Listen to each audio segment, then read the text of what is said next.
Hey, everybody, and welcome back to the CFACC podcast. Geez, this is going to be a rough one.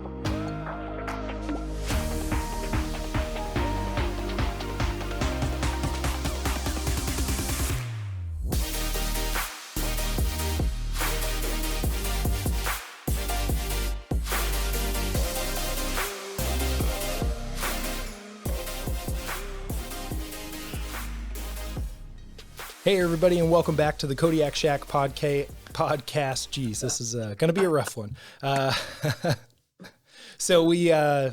Sorry, I'm coming off of a cold, everybody. But today we have a big day. Bender and I are here, as you would expect, but we have retired Lieutenant General Jodice and his son, Brian Jodice. But before we get to them, we're going to talk a little admin. So overall, thank you, everybody, for listening and sharing the podcast, liking the podcast, giving us 5 stars. Donations are always open and they're always appreciated. So thank you to our sponsors and everybody that has donated. And please reach out to us if you want to donate or learn how to sponsor an episode. One additional thing, the CFACC podcast is going to turn into a bi-weekly podcast because I got a lot of stuff going on, too many irons in the fire. So it's going to be every other week. But other than that, we should be as standard aside from that. So Lieutenant General Retired Jodice, sir, thank you for being here. Tell us about yourself. It's not a trap. All right. Hey, Vader and Bender, thanks for having me on, and great to see our oldest son, Brian, here on the screen too. It's my honor and privilege to be with you. And he told me about you guys, and I listened to the podcast that he was on. I just love the name, CFACC. I mean, how shit hot is that? Right? Shack. And then you guys told the story a little bit about how you got the name and everything. But again, honor and privilege. Yeah, 36 and a half years in the United States Air Force ROTC, graduated college in 1976. Retired, coming up on 10 years already. Retired in the summer of 13. My official retirement date is 1 July of 2013. My wife and I live in Hanover, Pennsylvania. I'm not there right now. I'm at his middle brother's house in Seattle, Washington, as we're taking care of our just turned 1-year-old yesterday grandson. He's the youngest of the 7, and our son Ralph and his wife Christina and their daughter Remy, who's going to be 6 on next Sunday. They're on the way to Disneyland, so they're officially going to Disneyland. So we're here doing the grandparent thing, which is just awesome. Yeah, that's great. And so airplanes wise, F-111, Strike Eagle, T-38, you flew, and then helicopter, I think I saw on your bio as well. That's right. Yeah, started out in the F-111E, A during RTU, E over at RAF Upper Heyford in the UK. Went back to teaching pilot training at Columbus Air Force Base in the T-38, and then got into the F-15E Strike Eagle when it was a new airplane. I wasn't in the initial cadre, but started up the 3rd operational F-15E squadron at Seymour Johnson Air Force Base in Goldsboro, North Carolina, the 334th Fighting Eagles. And a lot of time in the Strike Eagle. And then when I was the commander of the Air Force District of Washington, when I was a 2-star, I was very fortunate I could do what was called indoctrination flying. And for some weird military rule, I couldn't fly more than 24 times a year, and I couldn't be qualified in the airplane. But we have UH-1 helicopters there, and what many people probably don't know is the largest heli squadron in the United States Air Force is the first heli squadron there at Andrews Air Force Base. And those airplanes, those UH-1s, those Hueys, are used for contingency response and consequence management. And so I needed to know what their mission was and what they could possibly do if, in fact, something bad happened in the district. And I would have wound up being the Joint Air Force Component Commander or the CFACC or the JFACC or something like that. So, and that was a lot of fun because this stuff in an airplane, right, as we know, or you guys, with the side stick, ain't the same as this stuff, in a cyclic and a collective in a helicopter.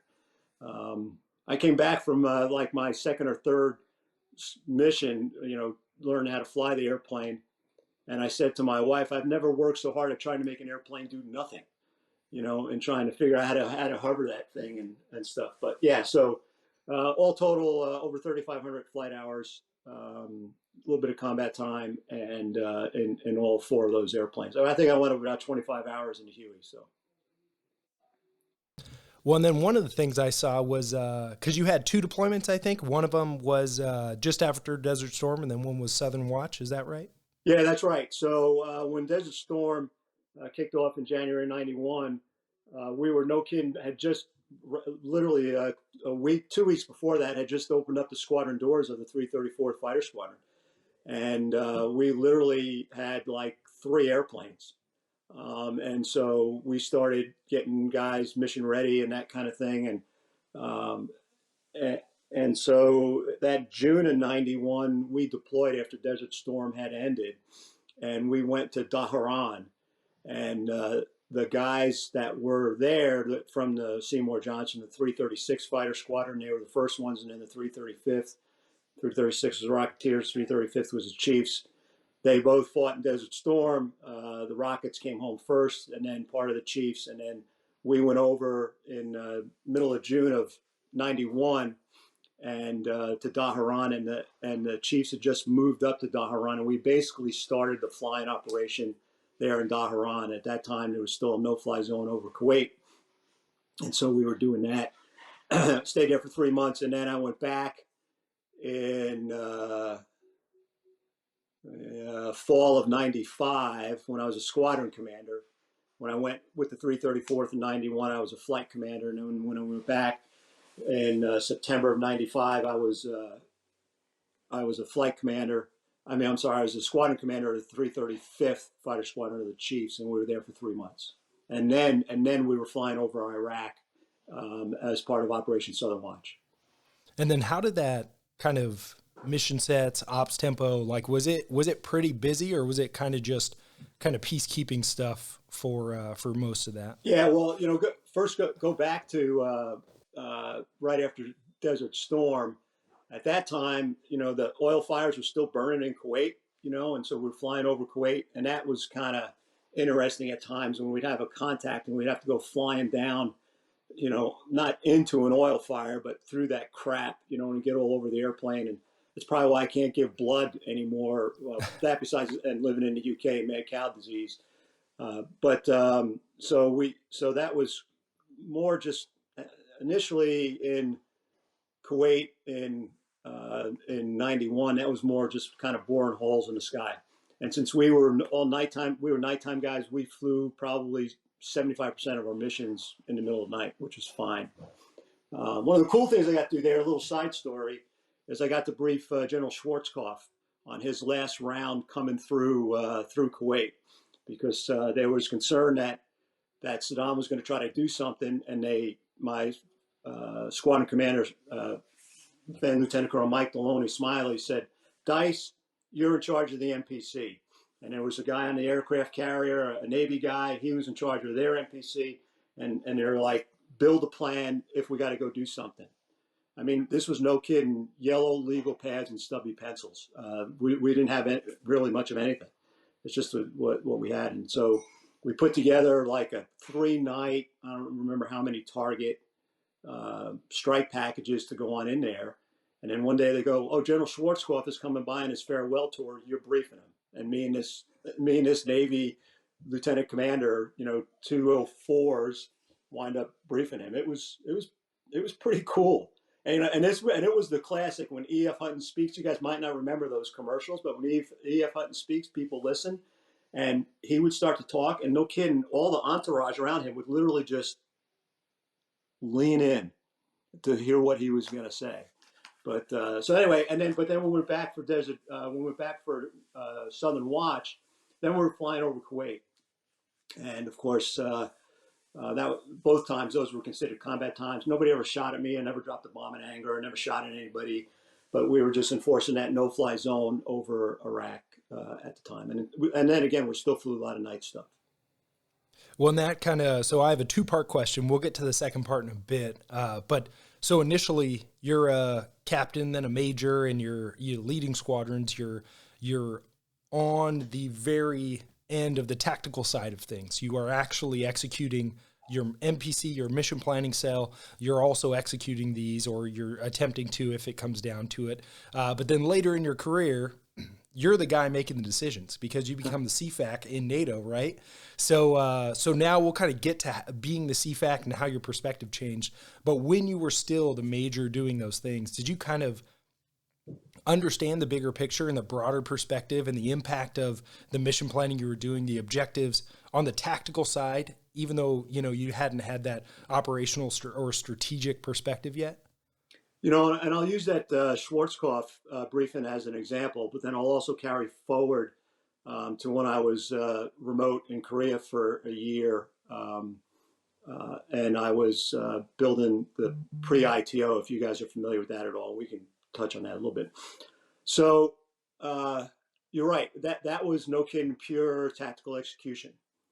But in that, and when I had done that in 91, I had been through Marine Corps Command and Staff College. In fact, I graduated in 90, and when I left Marine Corps Command and Staff College, that's when I went to the Strike Eagle.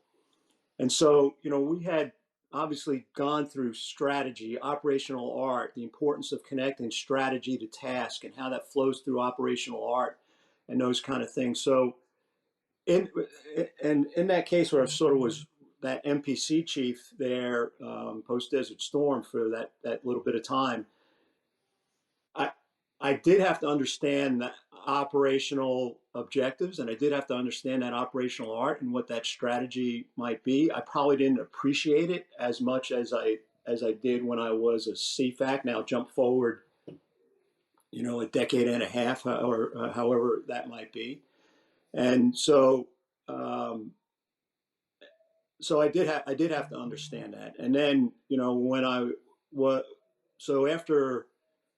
so in the summer of '92, I went remote to Korea for a year to Osan, and I was in what we called the HTAC then. Now it's the 607th AOC, I'm pretty sure, and I was the interdiction planner, and eventually I was in charge of the whole pre-ITO, and the pre-ITO is a pre-air tasking order that sits on the shelf if we have to go fight tonight against the North. As those who have been in Korea know, we fight tonight.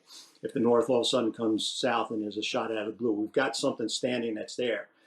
And so that, and then I was a Major Lieutenant Colonel Select, and I pinned on Lieutenant Colonel there. So yeah, I definitely had to understand the operational and the strategic levels of warfare and how the tactical aspect supported that.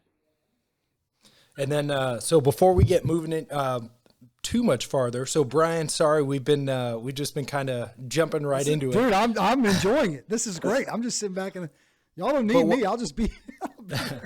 But what I also want to get is, cause Bender and I are both dads, and we understand that it's easy for the warfighter who trains to go to war and trains to go to combat almost every day to just strap on the jet and then get going and go do the thing.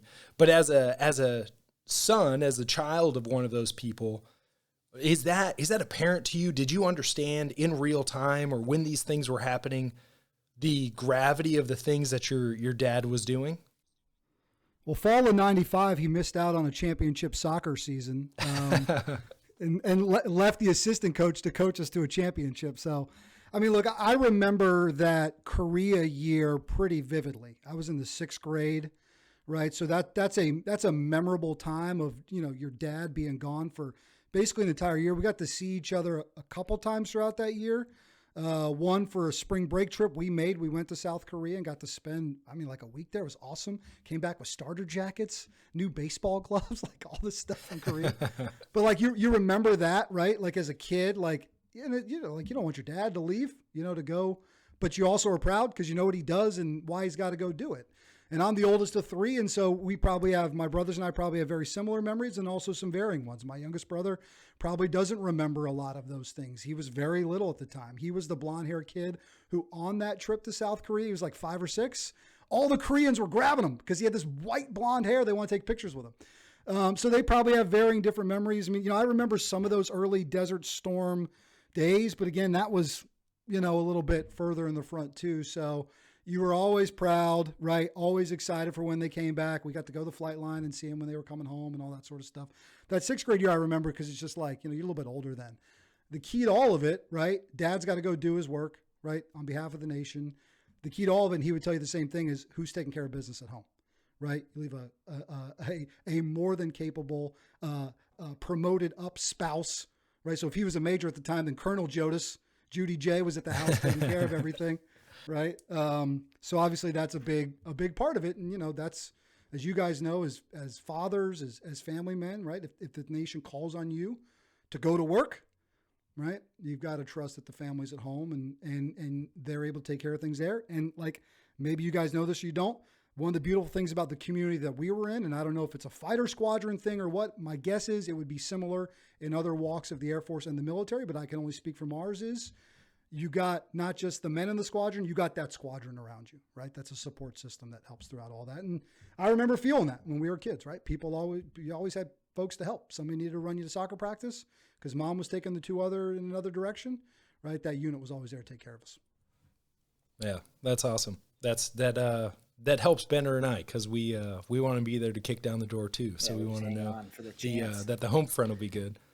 Yeah, Bender, what do you got? Hop in here. Well, I was going to ask. Well, I got, I guess, multiple questions. But so when you were in England in the F-111, where were you at? What base? So that was RAF Upper Hayford. So at the time, we had two bases there that were where we had F-111s. So we had the F-111Es at RAF Upper Hayford. We had 3 ops squadrons, 55th, the 77th, and the 79th. I was in the 79th. That was my follow-up question. And then at Lakenheath, yeah. So it's the same guys, the same squadrons that are at Shaw. That was a Gambler. So I was. Yeah. My follow-up question was, the Gamblers. Yep, the Gamblers are Tigers and stuff, and I think they have the 78th there now too. But and then eventually, while I was there, they added the 42nd. That was when they made the EF-111s, right, where they took the bark and they made it the Spark bark, as we called it, a tactical jammer, escort jam, or whatever, or a little bit of standoff jamming. And then Lakenheath had the F-111F models, and what was different there is, one, their engines were bigger, and two, they had a paved tack targeting pod on the airplane, so they could drop precision guided munitions where we couldn't. So, I think it's cool to kind of.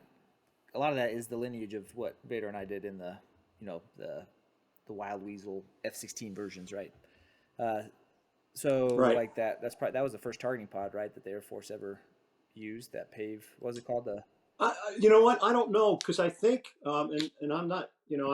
I graduated high school in '73, so I'm not a Vietnam era guys. But I think pretty sure we dropped PGMs off of F-4s, or maybe even some other airplanes in Vietnam, but I don't know if they had a pod, or I kind of don't remember that. But that was sort of, but I think you're right. I think the F models, F-111Fs, we'll get some old F-4 guy who's going to come in and go, no, you guys are wrong. Let me tell you. But anyway, and in fact, when we did El Dorado Canyon against Libya in '86, in April of '86, the bomb droppers from the U.S. Air Force came out of RAF Lakenheath, and they specifically wanted them because they were the PGM, because they could drop PGMs with the pave tack. And the EF-111s came out of Upper Hayford to be able to do the jamming, and then they had some A6s or EA6Bs, off of carriers in the May. Yeah, that's cool. That's awesome. And then Brian, I was gonna ask, or I just wanted to say that I have blonde children. When we were in Japan, they were always getting nabbed by people who wanted to take pictures. Yeah, it was wild. There was one day. It was wild. One day we were at, I think it was Tokyo Disney, but my wife and I wanted to ride one of the rides, so we had our 9-year-old watch the young kids. And when we came off the ride, they had lined up, all the Japanese visitors basically had lined up in line. There's probably 50 of them to take pictures with the kids, and they were just very orderly. They'd pick up the kid, take the picture, and then hand it to the next. It was right. wild. Oh yeah, they're super awesome. Nice about it. Yeah, we were touring like the old, because South Korea had the the Olympics, so we were touring like the Olympic Park, and he was a hit. Man. Yeah, he was a huge hit. I should have monetized that. Now major in the Space Force. Oh. Now I don't know if I can say this. I assume I can. Yeah. Lieutenant Colonel Select in the Space Force too. That little blonde hair boy. So he's done pretty well for himself. Good for him.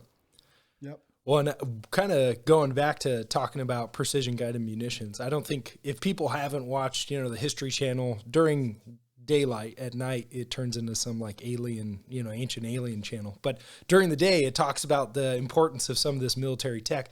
And before we had precision guided munitions, they were what we refer to as dumb bombs. They were bombs that just fell ballistically. You dropped it and you hope you got close enough. So normally you just brought a ton of bombs. But when you really needed to hit something, you needed to be precise. You need that precision guided bomb. So, I mean, Kuwait specifically, Bender and I deployed for our first deployments together, and then we both deployed separately in different squadrons after. But my second deployment was to Kuwait, and I actually saw the rubble of the hardened shelters that were bomb-proof that Strike Eagles, I believe, put GBU-24s through and destroyed them. And I was like, that's some good work. And the rebel's still sitting there not too many years ago. How do you feel like the technology, obviously the F-111 flying the Strike Eagle, and the Strike Eagle, I mean, especially the upgrades it's gotten over the decades, is it's a relatively advanced, the F-15EX is pretty technologically savvy. So what would you say is how technology kind of changed the way we fight from a tactical perspective, but then from a 2-star, 3-star perspective as well? Yeah, I think from the tactical perspective, and I got to see that in flying the 111 and then, of course, getting in the Strike Eagle. When I flew the 111 in the E model, there was no HUD, right? The INS at the time was an analog INS. So it's accelerometers and pulleys and wheels and probably little squirrels running around in there, right?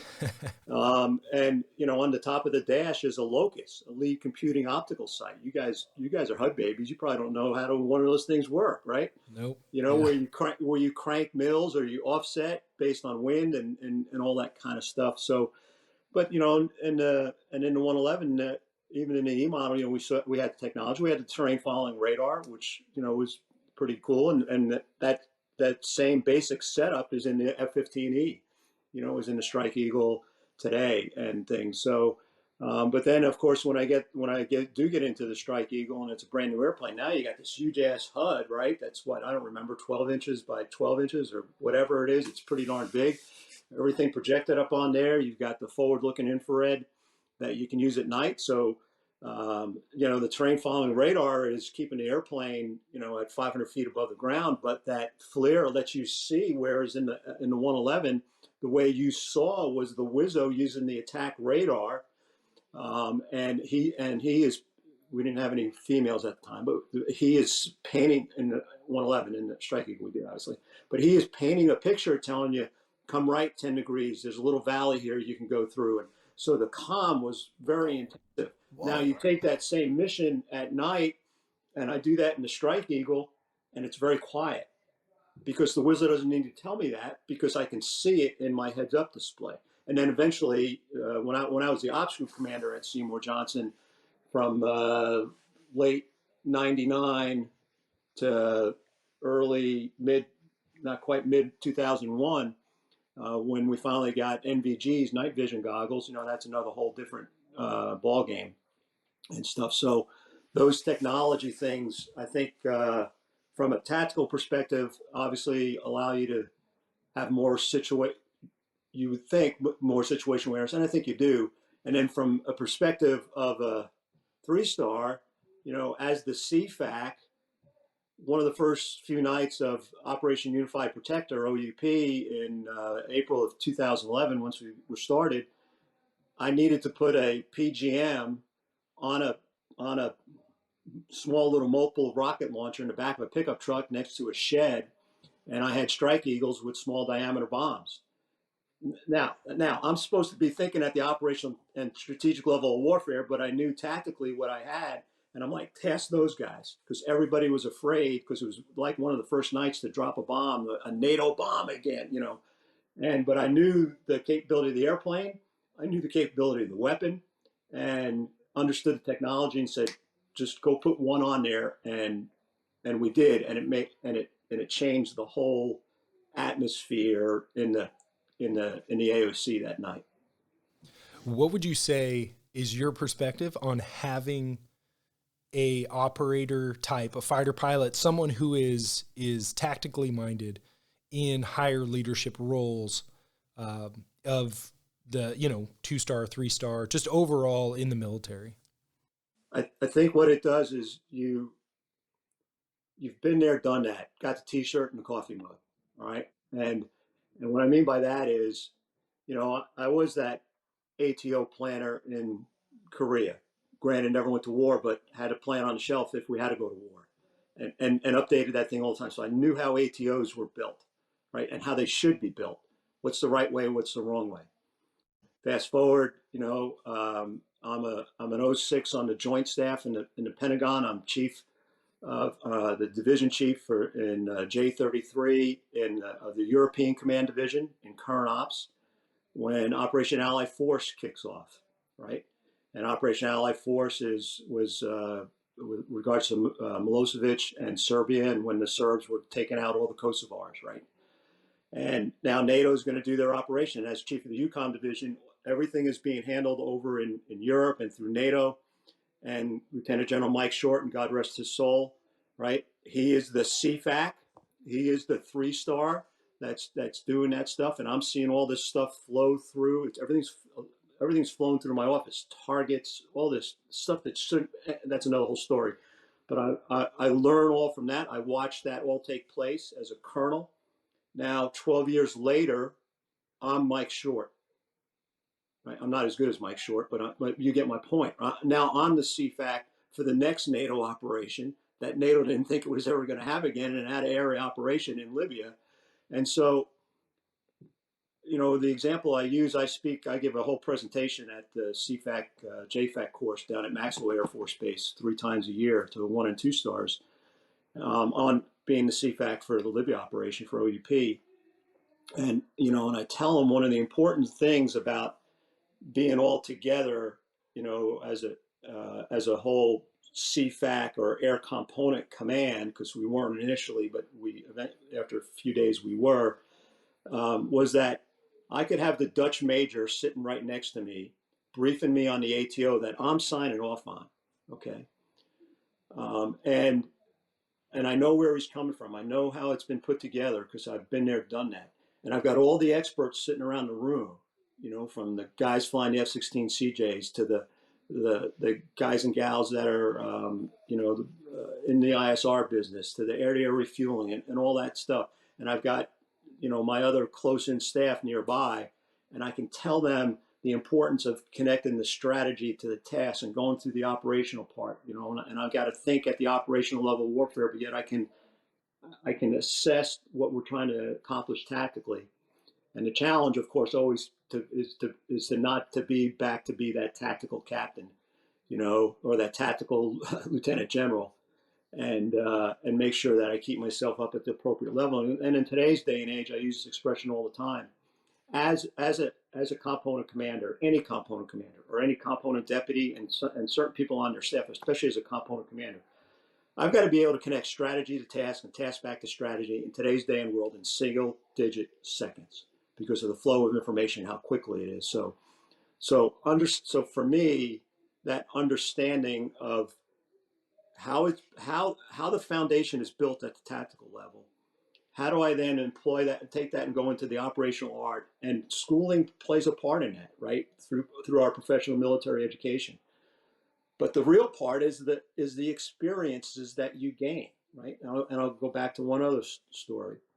So when I was selected for Brigadier General, and I was the wing commander of the NATO pilot training program, of the Euro-NATO Joint Jet Pilot Training Program at Shepherd, better known as NJEP. And all of a sudden, one day I get a call from my 2-star boss, Major General Sandy Strandstrom at 19th Air Force, and God rest his soul too. And he goes, "Hey, Dice, are you sitting down? I'm with General Cook at Corona," and he was the 4-star of AETC at the time. He says, "We're talking about your next assignment." And I go, "Yeah." He goes, "What do you think about going to Beijing and being the DAT, the defense attaché?" I'm like, "Sir, where the hell did that come from?" And he said, General Jumper was the chief of staff of the Air Force at the time. He said, "Jumper says he wants an operator. He wants an operator and the DAT position rotated between the services, and the Air Force hadn't had it in like 10 years. And he says he wants an operator because he wants to ensure that he doesn't want an intel, he doesn't want a pole mill guy, nothing against them. He says he wants to make sure that we have the right operational flavor because he envisions the problems that are going to be occurring with China are going to be in the operational level of warfare. I'm like, now I look at it, I go, holy shit, that was pretty damn smart. So anyway, that's a long answer of connecting tactical level to the operational level and having that importance of the experience. And with that experience, you hope there comes credibility too. The Bender, get ready for a question. You can fire off a question for the defense attaché to China, but I got one last one. So just like Bender and I talked about, or we've talked about previously on the podcast, is, you know, it's easy to make decisions that kind of risk yourself, you know, like hopping into planes, dropping bombs, crossing the line, and you know, accepting risk. I am more comfortable accepting risk for myself because I know if worst case, if I do something wrong, it's on me. When you become the CFACC, you are making decisions. You're signing off on taking lives of what we perceive to be the enemy. You know, hopefully we have the right people and intel is good.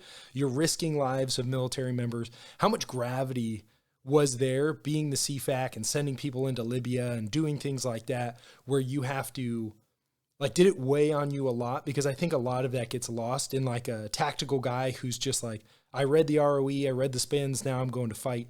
How is that different once you become the CFACC? In any leadership position, and Judy and I, my wife and I, have had this conversation many times throughout the years, and especially when I became a commander the first time, and I've had the privilege to command at 6 different times, is that I'm ultimately responsible, you know? And she would go, no, you're not. I'm like, yes, I am, right? It says commander. I'm ultimately responsible. So as the CFACC for OUP, now with about 8,000 people, 260 something airplanes, we had 16 different countries participating with airplanes. I had 20 something different countries in my CFACC, you know, with people. Some countries didn't participate in airplanes, but it did weigh heavy in how we employed ourselves. Now, we were fortunate that we really didn't have anybody shooting at us, but still, there were certain risks that I was not going to take. You know, we were going to stay above 20,000 feet as often as we could because there were still some surface-to-air missiles that we were concerned about, and based on the fight that we were fighting or what we were doing to protect civilians in accordance with the United Nations Security Council Resolution 1973. I was not willing to risk. To me, it was never worth the risk of losing an airplane over Libya. Okay, the F-15E that went down. That was before my watch. I'm not blaming anybody, but you know that happened. And you know, I'll tell you a little side story that was part of this. So we were, you know, the operation started on the 31st of March in 2011, and somewhere around early June, President Sarkozy of France and Prime Minister Cameron of the UK forced attack helicopters down our throats, meaning they're like, you know, shape, SAC here, you got to take them, you got to use them, because they thought that they were going to do this, they were going to do some amazing stuff. And the guys came in and, you know, and the first briefing I get, this one guy starts talking about, yeah, you know, when we were in Afghanistan, Iraq, hold on a second, we're not in Iraq and Afghanistan, you know. But when those, so we figured, and what do attack helicopters supposed to do? They support the ground scheme of maneuver. Yes, when we started Desert Storm, some of the first strikes were attack helos, but they normally support the ground scheme maneuver. There's no ground component commander in the Libya operation. Okay, it was forbidden by the UN to have any type of fire and occupation force on the ground, and NATO wasn't going to do that. But so he forces this thing down our throat. We figure out how we're going to fly anywhere from, and the Brits have the Apache, and the French have two others, they Tiger, for an English term, I think it's Tigger or whatever, however the French say it, and another one. And we figure out how we're going to use them, and they flew exclusively at night. And the nights they were flying, and we were flying them off of flat decks because there was no place nearby on land. It never been done before, so all new stuff. But I'd go to sleep, I'd wake up, I'd look at my watch, and I go, okay, it's 0-100. They were supposed to land at 12:30. I didn't get a phone call, and I'd go back to sleep. So that wrestled heavily with me. After a few weeks, they really weren't doing anything, and they finally took them back. But that did rest heavy with me because I didn't want to lose one of those airplanes or any of those crews. And the other thing that wrestled heavily with was just making sure that we were going to, we were there to protect civilians. The mission was to protect civilians. And Admiral Sam Locklear, he was in my chain of command as the commander of Joint Force Command Naples, but in the OUP chain of command, he was not the CJTF or the Combined Joint Task Force commander. His deputy, Lieutenant General Charlie Bouchard, who was a Canadian. But Locklear would talk to me, especially early on, regularly. And he told me at one point, he says, Ralph, you're going to have to be bold and aggressive, but you can never be reckless. And I said to myself, I thought, Admiral, what the hell does that mean? And it was a good thing I said that with my inner voice, because then in my next inner voice, I went, you're a 3-star. You got to figure that out. And then I added relentless, because after a couple of weeks, we were not relentlessly pursuing things that we should. But that sort of became that became my simple but direct vision or mission statement. We got to be bold and aggressive and relentless, but we can never be reckless. And we couldn't be reckless because we never could be seen as hurting the civilians we were there to protect. And so those and so in that regard, those things did did weigh heavily with me. Yeah, I mean it's easy. I mean, personally, I know I've been lost in the myopic perspective of like, hey, I'm going out there, I'm going to find bad people, I'm going to go employ and do my job. But there's so much more going on. And when you're a CFACC, you got to actually think about and those things. I'll tell you a little side story. So I don't know, about a year and a half ago, I was back at Shepherd. It was for the, I guess it was in 2021. So it was the 20-year anniversary of 9/11. And like I said, I was the wing commander of the pilot training wing there, and we were a tenant wing. The host wing commander at the time was Brigadier General Mike Collins, retired as Major General Mike Collins, and he had been an F-16 guy. And they had both Mike and I back to do a little 20-year anniversary and talk about what we did and how that shaped the change of training. But in his interview, he made a very interesting statement. He has a son who's an F-16 pilot, and he talked about that exactly what you said, Vader. He said, when I was flying and everything else, I had to leave my family and everything else, but I'm responsible for myself. He says, and if I would have wound up getting shot down and getting killed, okay. He says, but now when the government is making a decision and now they're sending my son into combat, Afghanistan, Iraq, and there's not clear cut, and Mike's a very smart individual. It's not clear cut objectives. There's not clear cut strategy and all that stuff. He says, I looked at that completely differently. He says, you son of bitches better not kill my son. It was a completely different approach than when it was him and he was strapping the airplane to his butt.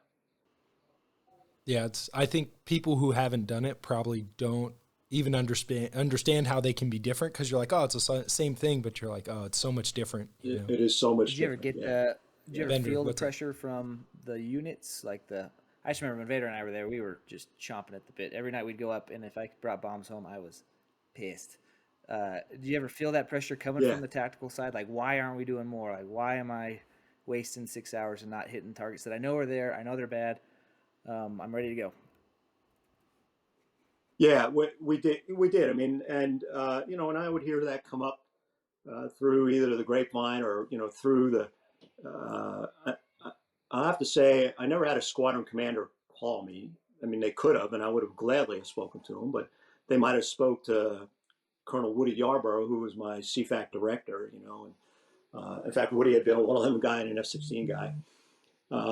And I did visit all the units eventually, and I did see the CJ guys and stuff, and they did say, "Hey, why aren't we, why aren't we doing more? Why aren't we doing this?" And I would try to explain to them how, we weren't there to be, we called them the anti-Gaddafi force. We weren't there to be their air force or be their close air support, and so I heard it, but I didn't feel overly pressure. Where I would have had a little more pressure at times would have been, and I'm not telling stories out of school, where the CJTF commander wanted me to do something that wasn't really the best use of air power, and and in that operation, I'm not bragging. I mean, we did probably 85% of the mission, right?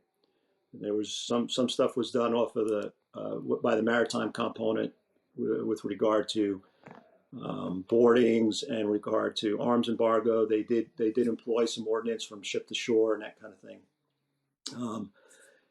And so there, if I felt any more pressure, it was because of maybe something that he wanted us to do that I was just like, I don't know about that. And we would have hard discussion about it.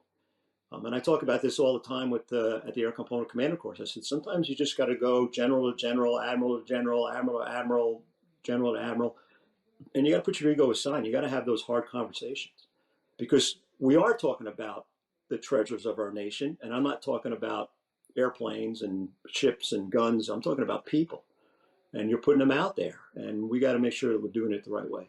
And there were times we disagree, and as long as it wasn't, in my mind, as long as it wasn't illegal, unethical, or immoral, then we could have those discussions. And sometimes I'd win, and sometimes, yep, you're the CJTF commander, got it, and we'd go do.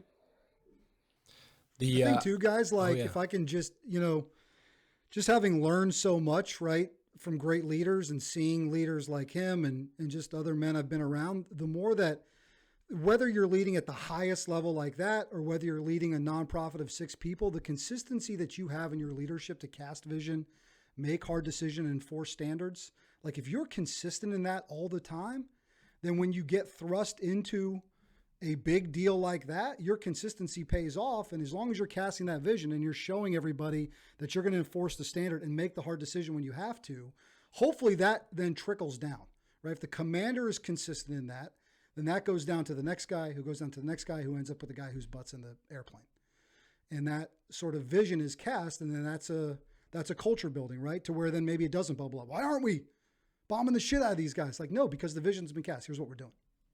Yeah, and I think some of that is tough because there's so many layers. I mean, when you think about how far away the CFACC and Captain, Vader is out there flying planes, like, they're, dude, where were you stationed? You're not in Libya. Where were you? Yeah, you were miles, thousands of miles away, right? Where were you commanding that no-fly zone?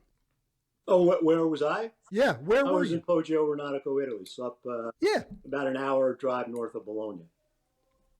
Pretty far removed from the, quote, battlefield. Yeah. Yeah, but everybody right? was. I mean, we had jets flying out of Italy. We had jets flying out all over the place. So, yeah, it's one of those where, like, I agree, like, having a solid top-down direction, because sometimes you don't have that and it's even worse.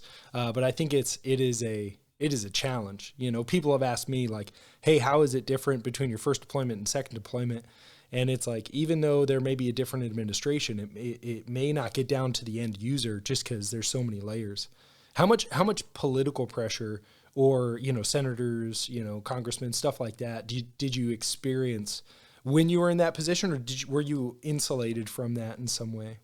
I think I was very, very fortunate that I didn't really have much of that at all. I talk about this when I do my presentation at the CFACC course. I have this one slide that I put up, and it's got the flags of the NATO countries that participated with airplanes. And I talk about war fighting as an alliance. And there were some of those countries, their governments had made the decision that they were not going to drop bombs, right? They were not going to do offensive counter air, right? and they would only fly defensive counter air. Meaning, and for those that don't know, they were going to fly combat air patrols. They were going to escort other airplanes. They would make sure that the tanker tracks were safe, that kind of thing. They weren't going to drop any bombs. And I needed every bomb dropper that I could get my hands on, it, because I could never darken the skies over Libya with NATO air power, right? And we probably never had any more than a 4-ship of bomb droppers over the country at any one time. But it wasn't my job to change the opinion of those countries. I had to understand and I had to respect the political decision that those countries were making. And then it was incumbent upon us as the overall CFACC organization in that Air Operations Center to figure out how to best use the capabilities that those countries were giving us. I had one of their air chiefs in my office in June. So we're 3 months into the operation. He's a European air chief. And he was really frustrated. He goes, Ralph, he says, I wish my guys and gals were dropping bombs. He says, I look at some of my sister countries and they're flying the F-16. So it kind of narrows it down. And he says, and they're dropping bombs, and 100% of country X's fighter pilots are getting combat time and experience dropping bombs, and not a single one of my folks are. And I said to him, I said, Jack, look, I said, you guys got these brand new targeting pods on your airplanes. We're employing you in a non-traditional ISR mode. We're coming up with new and innovative ways. We're keeping you. We're not going to do anything to get you in trouble with your parliament, right? And I said, and I need you guys flying defensive counter air and doing these other things because I don't have the assets. So I didn't have the political pressure, but I had to understand that. And that's part of my job as that senior leader, right? And some within my staff. I also was very fortunate. And again, if Lieutenant General Mike Short was still alive, he'd tell you a different story. The SAC year for me, Admiral Stavridis, was completely hands off with me. I saw him late March in Izmir before I left, and then I saw him in early April in Poggio Aeronautico. And the next time I talked to him was almost 7 months later, 2 days before the operation ended, when he called to say congratulations. He never talked to me, which was great. Shit hot, let me be, right? But Mike Short, Lieutenant General Mike Short, his story would be completely different. And with General Wes Clark as the SACUR at the time, completely, and that's all. It was all personality dependent. So, Bender, what do you got? I just think I knew this even as a young wingman, but it just becomes more apparent the longer I've been in. But obviously, the decisions that are going on at higher levels are incredibly complex. There's so many players involved. I mean, the inputs that go into the CFACC, so to speak. It's just there's so many things that are going in that kind of add those pressures that we're kind of talking about. So, I respect that position. It's got to be difficult. I want to talk a little bit about how we'll get into China, I think, at some point soon. But when we talk about the modern fight in Indo-PACOM, we talk about the CFACC. Like in our briefs, we say, hey, we're going to get the commander's intent from the CFACC, and then you're not going to hear another word for 2 months or whatever. That's just kind of the way we're trying to change our mindset. And that is very different than the way combat has been run in the past 20 years. So what do you think? Are we prepared for that kind of a fight? When you go to that course to teach, are they talking about that kind of stuff? Or, what are the high level discussions going on as far as getting into a fight like that, where you got to let your forces kind of follow your intent, and then you got to trust that they're going to do their job? Yeah, that's really good, Bender. And I'll answer the last one first. So two times ago, I last spoke in February, and then it was I don't know, was it October or November? I was down there, and we, no kidding, went down the distributive. Make sure I'm saying it right. Distributive operations rabbit hole for about 20 minutes, with not a lot of input from me. And there's I don't know, 18 to 20 people around the table, 2 senior mentors, 2 retired, 3 stars guys like me, and that class had an Aussie, a Brit, a Canadian, a German, and another 2